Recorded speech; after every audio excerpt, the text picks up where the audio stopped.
We're recording.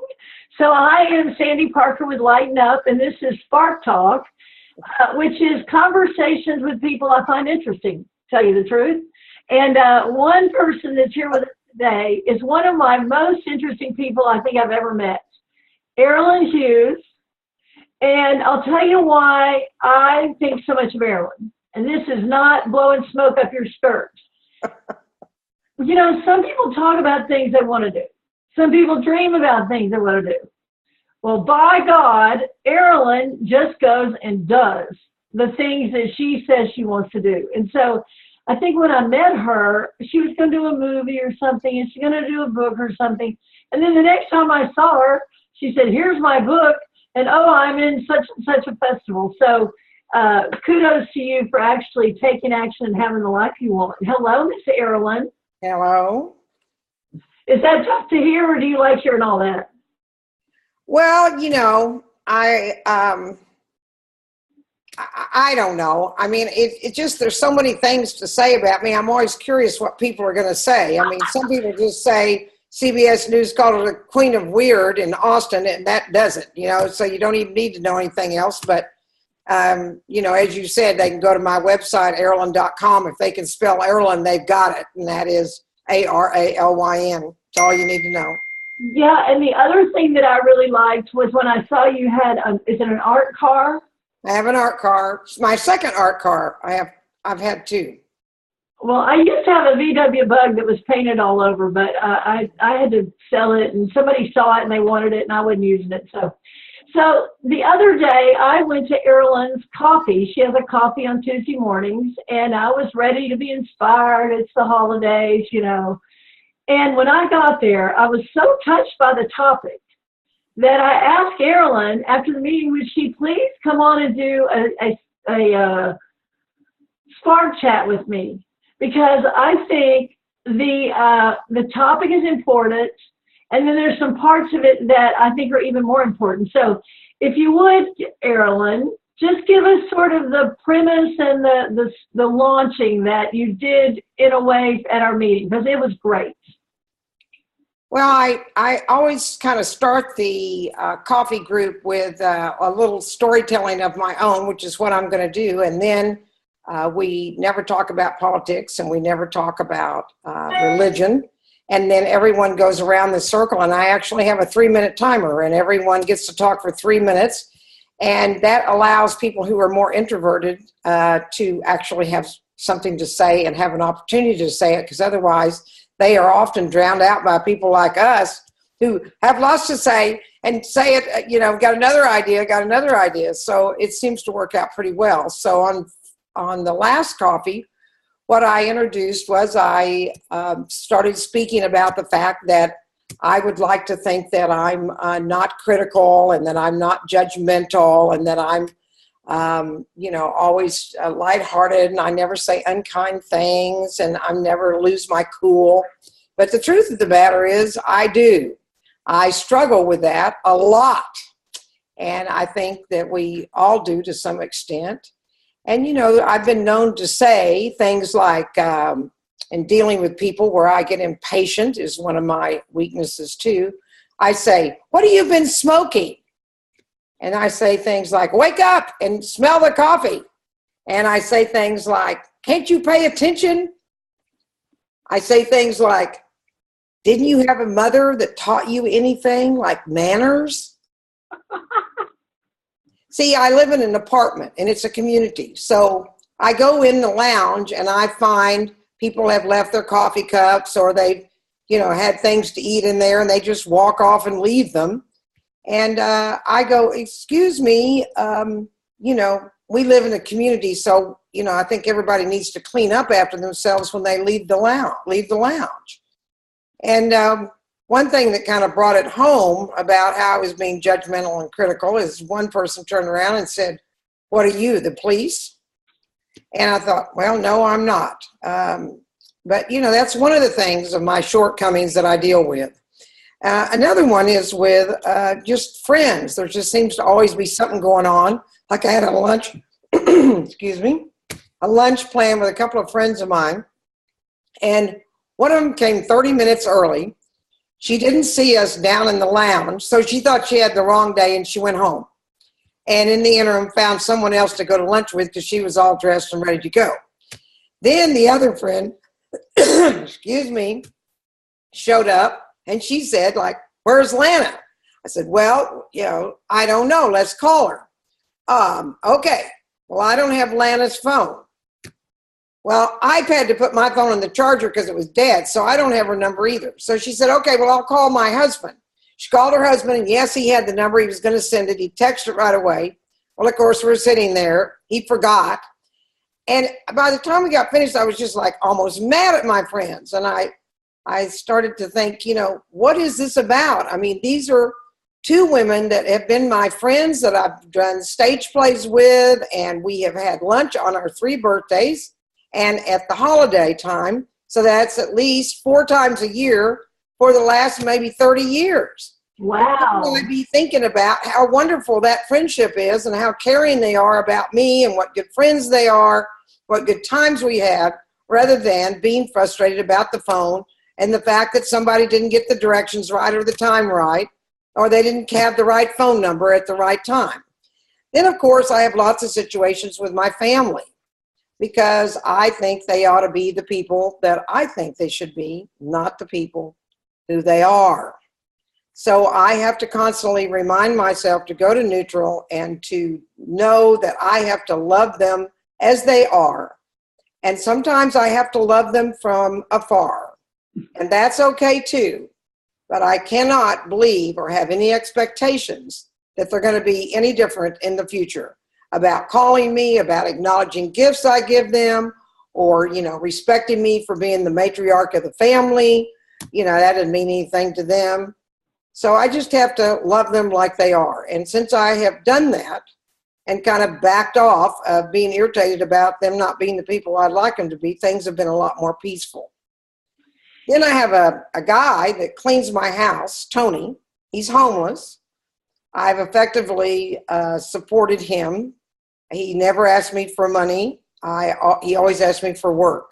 And so I always find something for him to do, and I have the last 7 years, about once a week. And, he says, I'm coming tomorrow at noon. Well, he doesn't show up. And I'm so mad because I thought I was going to get a clean house and he was going to help me hang those pictures. And, I had expectations. Once again, expectation minus reality equals disappointment. And so I'm real angry that he's not there. And when I don't have any, I'm going for not all the wonderful things that he does and how caring he is about me. In fact, he may be the man who most cares about me in the world in terms of whether I'm happy or not. He always wants to make me happy. He wants to make me smile. He wants to make me laugh. And he is always arriving to my house to do work with a cheerful attitude. He's never down. He's never mad about anything. And I should focus more on that than the imperfections that I see as the white privileged woman with a roof over my head and a car, because he has no car, no roof over his head, often no bus money, no extra cash in his pocket. And so when it rains or something like that, there's issues for him. Well, I think you raised a couple of thoughts. There's like a lot in what you just said, but I don't know what it is about me, and I don't know if it stems from my childhood. But when I set a time with someone, like even a talk like this, a conversation, want to do 4 o'clock? Yeah, let's do 4 o'clock. And then they evaporate. I go, what about 4 o'clock didn't really make connection? Mm-hmm. I just go berserk. Well, because in our minds, they're not doing the best they could. They're not being perfect. And of course, we turn that on ourselves when we're late and not there at 4 o'clock, or we forget an appointment, which we have done. But we quickly forget I've never done that. Never done that. And so it's real easy to, that I think that's the question that I posed at the end of my kind of storytelling is, are people doing the best they can? And are we doing the best we can? And do we need to be critical and judgmental and impatient with them. And do we need to do it with ourselves? Well, I love that you brought that up because, and I remember even today I had an experience that reminded me of the conversation because first, let me say this. It would be easy to go, man, that Aralyn is a bossy babe, right? Right. She's really got the high on. But here's the truth. I think a lot of us are Aralyn in our head. We may not even speak it out. Like, I know if I'm myself, are you raised in a barn?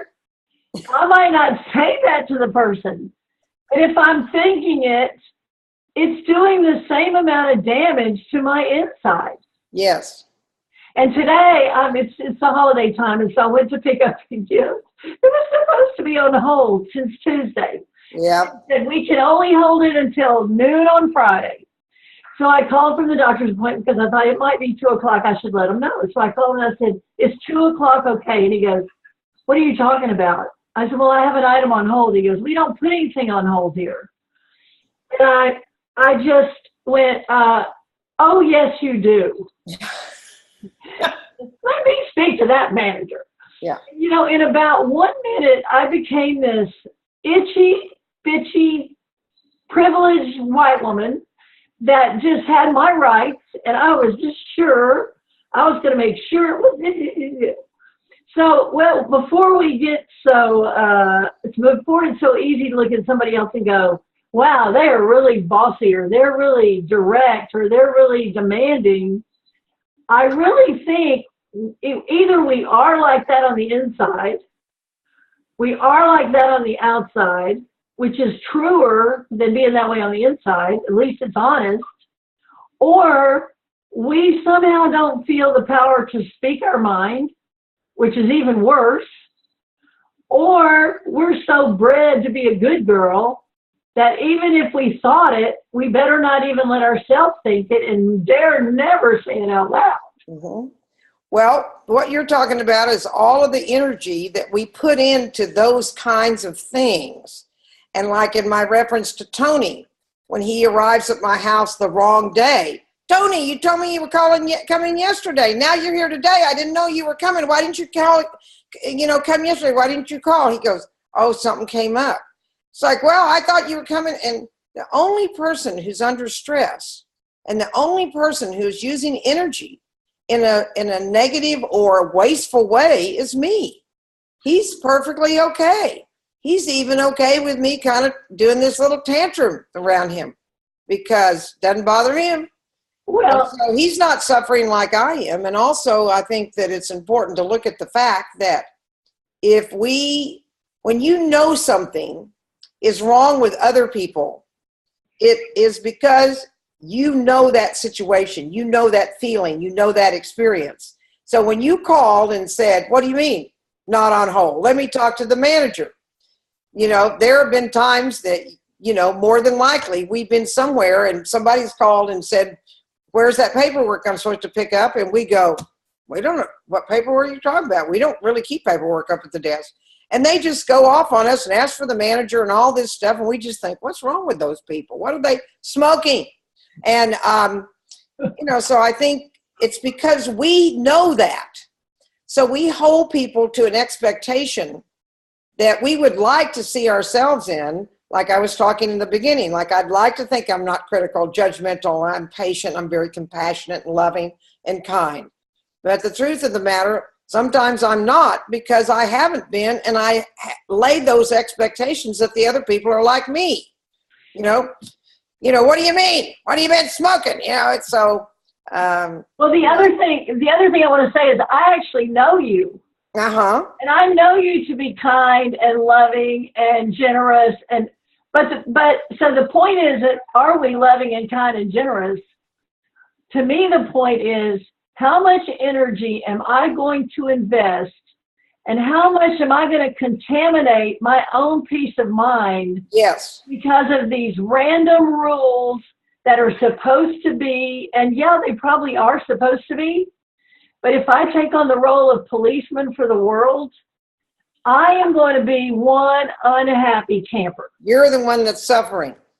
And everybody's going to run from me because nobody wants to be around a policeman. Right. Exactly. So I really heard that. And we were talking about being around the holidays with our family. Mm-hmm. And there are things I would love my daughters to do with their kids. There are things I don't think they're doing right. But I'm going to do my best to say, instead I'm going to try to say, you know what? My kids are safe. My family's together.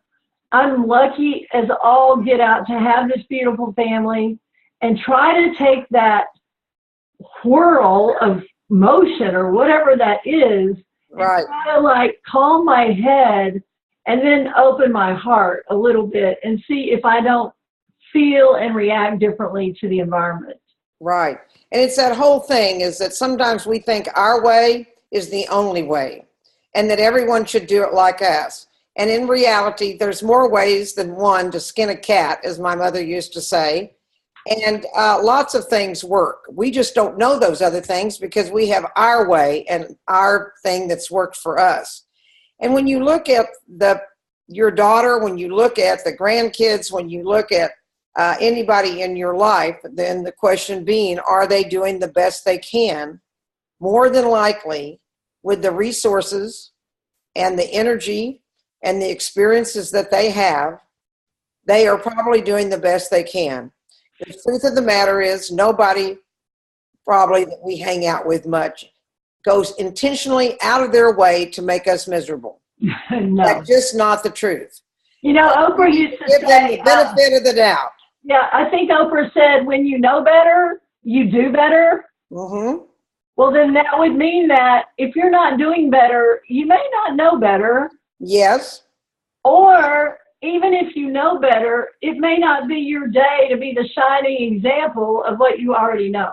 Right. And I think it's also the fact that, some days we're better than others. So, we have to be patient with ourselves for those days that we say, what do you mean it's not on hold? Let me talk to your manager, because there's other days that we say, we're kind and nice and patient and go, oh, well, maybe I misunderstood. And is there something that I can do, or this is what I'd like, and can you help me? And, we're going to go both ways, because the bottom line is, I think you and me and pretty much most of the world is doing the best they can. I know that I try really hard in the world to be perfect, and you do too, and many people do. But we're not perfect. And the sooner we realize that, and the sooner that we accept that, we're going to be happier and in less suffering. And people are going to like being around us better. I think so. And I've been studying a guy, his name is Charles Eisenstein. Uh-huh. He's a real, either Harvard or Yale guy, super brilliant. But one thing that he was talking about is the myth or the distraction that we're all separate. Yes. And really, as a world, we're not separate. It's not like there's Aralyn, that's me, it's my life, it doesn't have anything to do with her life.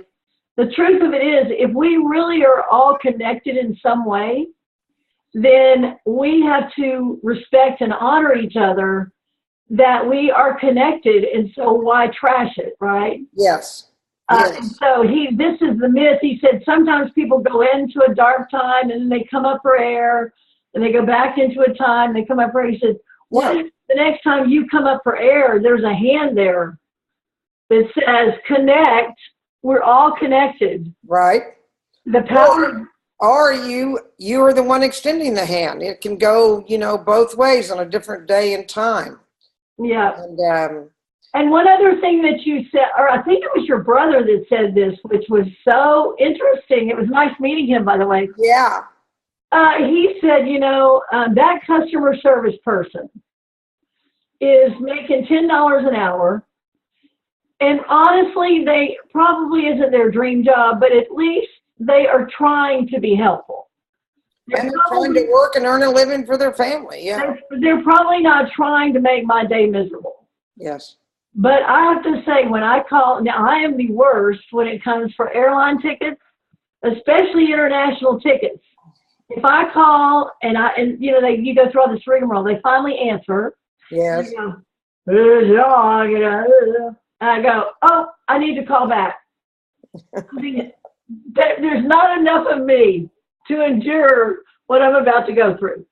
So I call back and I get this is Donna, can I help you? Like she feels alive. Yeah. And I'm like, oh, there's somebody I can relate to. So I really like to have someone that I feel connected with to have conversations, but that comes from being privileged. Yes. And I've been taken care of so many years by really qualified people that it's my own thing to overcome. So today I was in the doctor's office this morning and there was a guy sitting straight across from me. Because I think what your brother said was, those are people too. Yes. Oh. So I was sitting across from this man today. It's the diabetic clinic, and he is looking like this. I couldn't tell if he's about to cry, or if he was mad, or if he was worried, or whatever. And I thought, I'm just going to speak to the man. And so I said, are you having a good day? Which was better than, are you about to cry? I said, are you having a good day? And he said, I'm really not having a good day, but it's not that bad. It's just a gray day for me. And I thought, first of all, I was surprised he would even tell me, what was going on. And then I said, well, I hope you have a happy day and a happy holiday. And he said, well, I'm so glad you said that. And then they called him right after that. That may not have done anything for him. But I was connected in the lobby to another human. Mm-hmm. And I think we do crave connection. Right. And some of the things that we do that we think are justified have an underlying answer. Like, what was really the issue was when you called on the phone and they said, oh, we don't have anything on hold, was about the fact that you weren't going to get what you wanted, which was that item. But we take it to the man, what do you mean? You're not doing your job. Somebody there told me, let me talk to the manager. And I think that's something that we do. Unlike with Tony, I'm referencing him again. Why do I get so mad when he doesn't show up? He always shows up, and he has for 7 years, just not always exactly when I want him to. And what I looked at and thought about was, what is that fear and what is that anger about? And what it is really about is that he might not be okay and he might not show up someday because I care about him and I would not be happy if he were not in my life. Right. That's what it's about. But instead of saying, Tony, oh, I'm so glad you're okay and that you're here, I go, Tony, you said you'd be here at 12. Why do we do that stuff? I don't know. Maybe somebody has an answer, but. Well, and we do that, so I have to tell you all that Aralyn wrote this book as an anthology with 15 other women called Kid Me Not. And I love how it's about women who in the 60s did not have kids, and they're all now about 60. So they're looking at their life without children. It's not that they don't think you should have children. But for me, when my daughter had a curfew, and she was midnight, right? And it's 12:30, and I don't know where she is. I don't know if I was more mad or worried. But I know for a fact the first thing she heard when she got home was, you're na na na na na na na na na na na na na. But underneath it is that I don't know what I would do. Yeah, exactly. But you leave that for tomorrow, right? Because right now I've been up for 30 minutes. Yeah. So if we can spend this season or the new year, something beautiful about the new year is it's a 1 year numerology, which means it's a fresh start. Yes. So it is time to actually make decisions about what you want your life to be like. And I think I'm actually really more attuned to it because I was at your house. Great. And it was a great gift for me because today I met the man, the doctor. I had actually a real conversation. I wasn't like, listen, I got packages to pick up and so I don't know. I want to get that sense of timing and hurry and expectation because if I'm projecting it onto other people, it's going to live in me and I'm going to be the one that bears the brunt of it. So I really thank you for the conversation the other day. It really touched me. And I want to tell you all that Aralyn.com is ARALYN.com. You can find out about the Kid Me Not book. She's also a storyteller and an actress, and she's been at international festivals. Like every time I say, where are you? Mexico, Canada, some indie film festival where she's been sponsored and showcased all over the world. So you're a very dynamic person, but what I appreciate the most is you take action for what you desire. Because in the end, if we don't, no one is coming around to say, hey, you know, what about the truest thing you desire in your heart? Mm-hmm. If you're not doing that, you probably don't have that. Right. So what would you rather err on the side of too bold, too demanding, or without what you need to really have a beautiful life? So I'm Sandy Parker with Lighten Up Global. You can go to lightenupglobal.com and Aralyn.com. This is Aralyn Hughes. And Aralyn, thank you for the time to visit today. I love you, and it was a great time to visit, and I think a super, super important topic. Okay, thank you. Thank you. Mwah. Speak soon. Bye-bye.